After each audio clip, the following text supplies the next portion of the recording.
एक आदमी ने नारद मुनि से पूछा, मेरे भाग्य में कितना धन है?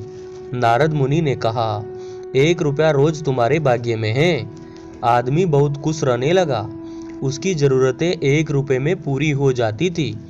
एक दिन उसके मित्र ने कहा, मैं तुम्हारे सादगी भरे जीवन को देखकर बहुत प्रभावित हुआ हूँ और अपनी बहन की शादी तुमसे करना चाहता हूँ। आदमी ने कहा, मेरी कमाई 1 रुपया रोज की है, इसको ध्यान में रखना, इसी में ही गुजर बसर करना पड़ेगा तुम्हारी बहन को। मित्र ने कहा, कोई बात नहीं, मुझे रिश्ता मंजूर है। अगले दिन से उस आदमी की कमाई 11 रुपये हो गई। उसने नारद मुनि से पूछा कि मुनिवर, मेरे भाग्य में 1 रुपया लिखा है, फिर 11 रुपये क्यों मिल रहे हैं? नारद मुनि ने कहा, तुम्हारा किसी से रिश्ता या सगाई हुई है क्या? हाँ हुई है, उसने जवाब दिया।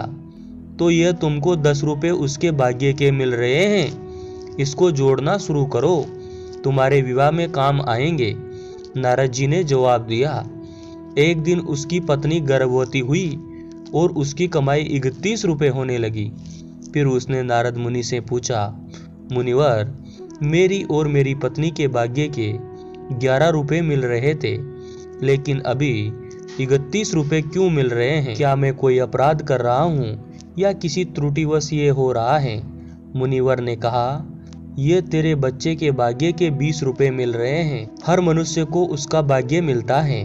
किसी के भाग्य में घर में धन दौलत आती है, हमको नहीं पता, लेकिन मनुष्य अहंकार करता है कि मैंने बनाया, मैंने कमाया, मेरा है, मेरी मेहनत है, मैं कमा रहा हूँ, मेरी वजह से हो रहा है।